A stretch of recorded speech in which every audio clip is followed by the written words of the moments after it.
What is a mind trick you know of? Story 1. I live in inner city Akron, Ohio. Needless to say, there is a pretty high crime rate around the university center, so I took a self-defense course at the university and learned the best self-defense tricks I could have never thought of. Act crazier than the person attacking you. I'm talking about a mental patient on PCP with a bad case of Jack Nicholson insane. 9 times out of 10 they will see you as unpredictable and not want to even mess with you. For example, I was across the street from my apartment at Circle K buying a 40 and a pack of cigarettes at about midnight 30, and this guy comes up from nowhere and asks me if I want to make some money. I replied, no thanks, I have a job. The clerk behind the window disappears to get my stuff, and I'm stuck outside in the open standing right next to what amounts to a drug-selling would-be burglar. After a while, the silence and tension gets unbearable, and I ask him what his proposed opportunity entails. Just then, the clerk comes back, gives me my stuff, and shouts out the window, "Yo, what's up, dental?" or something along those lines. The shady guy shakes his head and starts to walk away. I pay for my stuff, start walking under the lights along the white wall of the building so I can be seen in case anything happens, and I see to my left that this shady guy is following me, walking parallel to me in the parking lot where it's dark. He calls over to me and starts walking towards me. I'm all like, nope, so I curve my arms up so my hands are in my armpits, and I crouch down with a wide stance and walk sideways in a crab walk gorilla-style fashion and start screaming obscenities about aliens and Arabic coffee. The guy takes one look at me and makes a run for the bus stop. Story 2. Okay, so here's one my father taught me years ago when I was just a small child. It's not a mind trick so much as it is an illusion.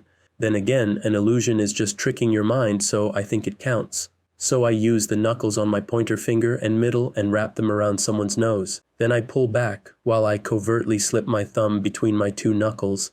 I then proclaim, "Got your nose." Most people stand in shock until I reveal that I haven't actually removed their nose. It's a useful trick for picking up women as well as entertaining at parties. Story 3. I'm a paramedic. When a patient is possibly faking unconsciousness, we have 2 tricks to determine if they're really unconscious or not. First, you can lightly brush their eyelashes with your finger. Their eyes will flutter if they're faking it.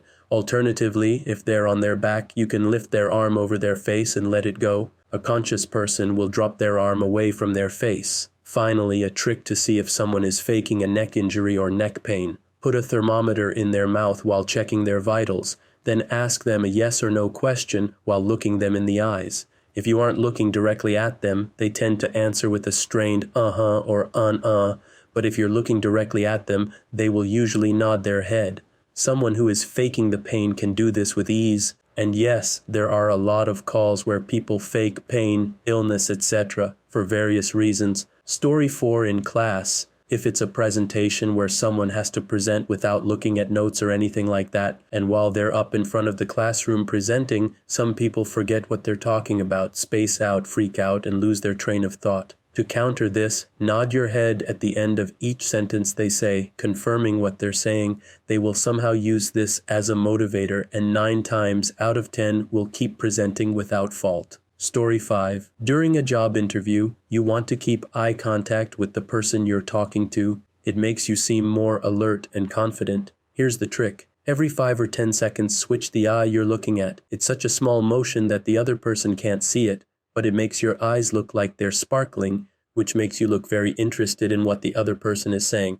Probably works for dating too. Story 6. The door in the face technique.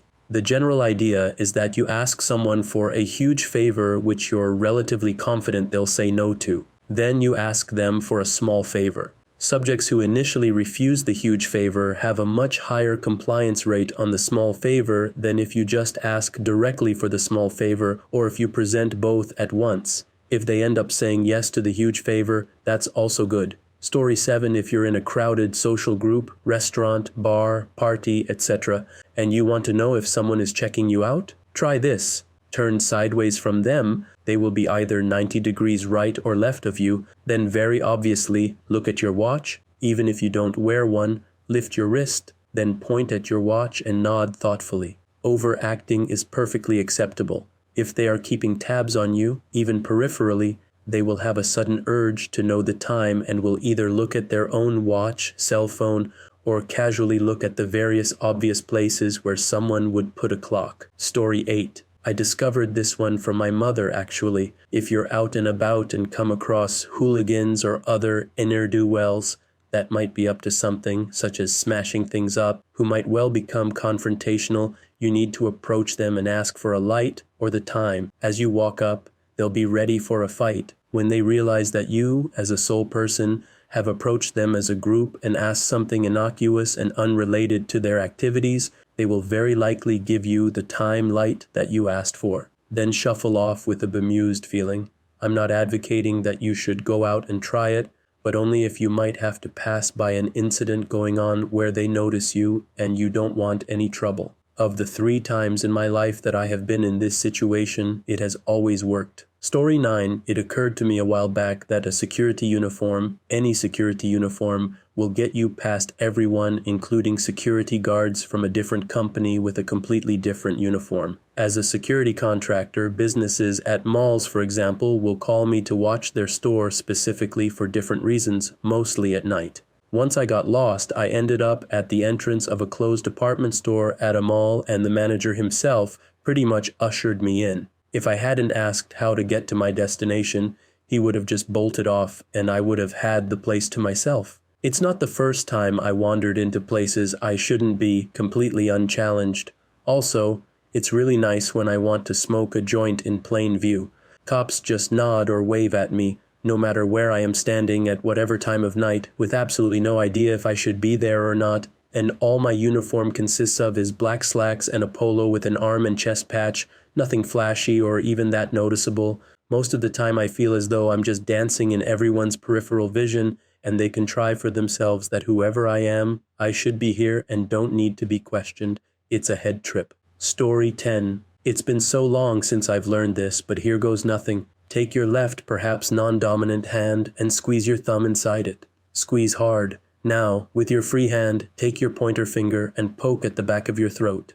You no longer have a gag reflex. Enjoy. Addendum. Apparently, it doesn't work for everybody. Many people, yes. Everybody, no. And after reading some comments, I learned that a thumb is much easier and less sharp to poke at the back of my throat with. I claim no responsibility for any food lost during this, but if you have any food that has yet to pass through a digestive tract, I would happily claim that. Story 11, I call this one the Glenn Beck because he's the master. But really, news sources and political campaigns use this trick every day on all of us. Want to plant an idea in someone's head and have them not be able to trace it back to you? Phrase the idea as a question, inducing uncertainty by using related ideas, basic word association. Bear with me. Let's say you want to get your wife to cook dinner at home more, and you know she associates home cooking with higher nutrients. Instead of saying you should cook dinner more often, you'd simply ask the question, Timmy's looking a little pale. Do you think he's getting enough vitamins? Let the target's imagination do the convincing for you. Vitamins, nutrition, home cooking. You just have to have an idea how your target associates words if you're going for a specific result. Or the whole thing has to be generic enough to work on most people in a given culture if you're trying to change the tide of an election. A couple of these ideas, strategically planted, can completely change someone's disposition. There's probably a word for this whole concept, but I don't know it. I sort of rediscovered it in a vacuum. Story 12. If someone is angry or rude to you, realize that anger is a secondary emotion. People only express anger because they are feeling a different underlying emotion such as sadness, frustration, or disappointment. It is their choice to be rude or express anger. They are choosing to be immature. It is your choice whether or not you react. When you are dealing with an angry or rude person, try to interact with them based on the underlying emotions, not the nastiness that lies on the surface. Story 13. If any of you have the opportunity, take a social psychology class. It's filled with this kind of stuff, most of which has actual practical application. One of the most fascinating things I came across in the class was about reflected body language. For example, if you believe you have a red dot on your head and you're sitting one-on-one with another person talking, you will probably think that they are acting uncomfortable because of the dot. But in this study, there is no dot, and the person is acting that way simply because you're acting that way, all because you believe you have a red dot on your head. The implications of our subtle and usually unconscious body language are huge, and 99% of the time, we're completely unaware of it. Story 14. One of my best, If you have two friends, people that don't really like each other, doesn't work when there is a very specific cause for dislike, tell each of them separately and in confidence when the other is brought up, oh, that's too bad, they're, obviously the other person, always telling me how much they like you, and leave it at that. 9-10 times within a couple weeks to a month, they'll usually start talking to each other at gatherings and soon become friends. Story 15. While I was deployed to Iraq, we came up with this social experiment. We had a lot of time on our hands on occasions. We would engage someone in a conversation and ask them questions and act as if what they had to say was unbelievably interesting. We would then have someone standing to the side walk up and start listening and then start handing them rocks throughout the conversation. They would be so consumed with their story that they would just accept the rocks because, in my opinion, they were no threat to them. Sometimes they would have 2 handfuls or rocks and stop and ask why we kept giving them rocks, or on occasions they would start putting them in their pockets. They would seem so hurt, though, when they would realize we could give a about what they had been talking about for the last 10 minutes and would laugh at them, but they would want to participate in our next victim. Story 16. If you want to make a good first impression, you should make eye contact and copy the other person's actions. For example, if you see the other person fold his/her arms, then do it also. Just don't be obvious about it. After a while, the person will feel more comfortable around you. You can then try doing something like fixing your glasses or hair or touching your ear and see if the other person does the same. Then you know you are in and the person is copying you without knowing it. That means she likes you. Story 17. Too bad I didn't get to this thread sooner, as this comment will be buried. I've gotten out of a lot of tickets by asking the ticketing officer if I can simply pay the ticket right then. Is this fine something I can pay for now? Yes, you're totally offering a bribe, but it's phrased in an innocuous manner, so the cop can either make the choice to accept or deny if they get the cut of your jib, or they will just inform you that you have to pay the court if they are oblivious to what you're really saying. You can always feign ignorance if they get pissed off at you for asking by saying you didn't know who you had to pay. I've saved a lot of money and a lot of points on my insurance this way. Story 18. If you get nervous giving presentations, at meetings, talking to your boss, etc., imagine ways that you could kill them right there on the spot. Get creative, use objects from a desk, or picture hand-to-hand combat. Example, you're being interviewed for a scholarship job, flick roll, what have you. The interviewer is obviously much more experienced and better looking than you are. You feel nervous and intimidated, and your actions show it. You're stuttering over simple words, your palms get sweaty, gross, and you become aware of your bad posture and shifty eye movements. You're screwing up big time. Now for how many ways can I kill you using only object in this room technique? Suddenly, you're imagining stapling this guy's tongue to his desk while beating him on the head with his ergonomic keyboard. You win. You are the alpha and you now have control, at least in your mind. It works, don't know why, but I believe it has something to do with your underlying confidence that you may not immediately be aware of. Story 19. This may sound very strange, but whenever I'm incapable of sleeping, I close my eyes and I really concentrate on seeing stuff. After about 15 minutes, I notice all the blackness is turning a bit brighter, way more colorful. After this happens, I know I'm in the right direction. Another 10 or 15 minutes later, I start to see some blurry outlines of things I really concentrate to think about. From this point forward, it's going pretty fast. Some minutes after this, it's like I'm dreaming, but only with my lids closed. I know I'm not dreaming. I hear everything about me. I feel my blanket. I can open my eyes, and everything is over. This first happened to me on a holiday when I was very tired after the night before while I was closing my eyes at the swimming pool. I'm also not sure if this is actually pretty common or not. Thought I'd share anyway. Story 20. I was taught this summer that if you're ever asking someone hard questions like interrogations, depositions, or general "did you eat the last cookie" questions, and the person doesn't want to answer, he might say something like "huh" or "what" to stall and think of a plausible lie. If instead of repeating your question you just say "huh" back, he'll answer your question right away, but without the lie because there wasn't enough time to make one up. And it works often enough to be useful. Story 21. This probably gets buried, but I have an awesome conversational technique. During a conversation, repeating the last couple of words in and making it a question triggers people to give more information. This is really helpful if you A. don't know what to say, or B. not in the mood to talk to that person. I once used it in a 30-minute conversation with a middle-aged woman. We didn't relate at all and she was complaining about something. I didn't listen to her at all, just repeated her sentences. Afterward she said it was a great talk. Example, so I just bought a new TV yesterday. New TV? Yeah, I didn't need one, but hey, it was on sale. On sale? Story 22. Banished to late comment purgatory, I am sure, but this one has been getting me free beer for almost 20 years. I bet a fellow bar patron that I can get them to say the word no or a similar negative response in the next 10 minutes. Once they accept, I engage them in a story, asking gimme questions throughout to make them feel like they are too smart to be tricked. Imagine you are walking through a desert, it's hot and dry, and you've been at it for days. Are you picturing it? Okay. As you climb yet another hill of sand, you lose a shoe. Do you leave it behind? Damn. Okay, etc. Up ahead, you see an oasis. As you get closer, you notice a palm tree with a table in its shade. On the table is a cold glass of beer, a cold glass of cola, and a lukewarm glass of water. Which do you drink first? No matter what they answer, break from the story, get exasperated, and exclaim, "You've heard this before." Since they've built a wall that is tied closely with the story, when you break out of it, you also break the wall. Unless they have heard it before, they will almost always answer in the negative. Story 23. You can achieve anything you really set out to do if you have enough belief in the goal, enough persistence to work for it, and if you visualize the realization of that goal, anything. I've lived my life on this principle and I've achieved everything I've ever wanted, except I still have these genetically programmed Polish thighs. Believing is true magic, available to everyone. Story 24. I saw this somewhere on YouTube and thought it was awfully interesting.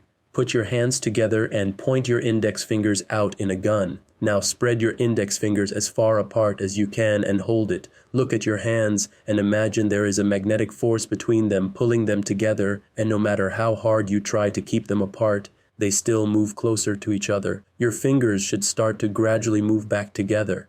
It's a test to see how susceptible you are to hypnosis. People who can keep their fingers apart without any problem probably wouldn't be affected by hypnosis. Story 25. If you're in fear, being followed, or feel threatened on a subway or bus, act crazy. I've done this a lot of times and it has always worked. Ladies, start picking your nose, talking to yourself, acting like you might just start screaming insanely for no reason at all. Guys, scratch yourself, spit on the floor, talk to yourself in a manner full of obscenities. Talk about that bitch or that asshole and what you're going to do with them. We once scared off a gang late at night in a bad neighborhood in NYC by picking up a toaster and waving it around, yelling, "I'm gonna beat that mother to death when I find him," while pretending like I hadn't seen the group of thugs following us. They just booked. Story 26. The Benjamin Franklin effect. A person who has done someone a favor is more likely to do that person another favor than they would be if they had received a favor from that person. He used it on a rival who had a hatred for him,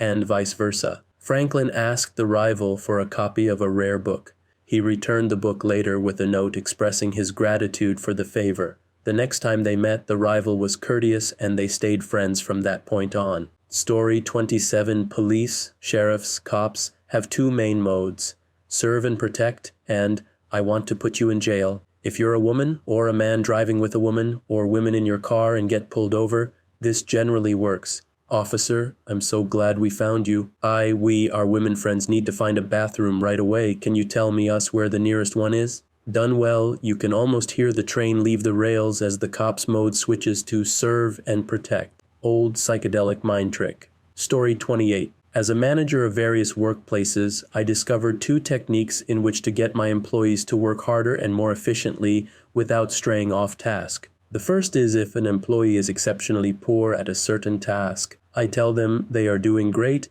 and have improved quite a bit.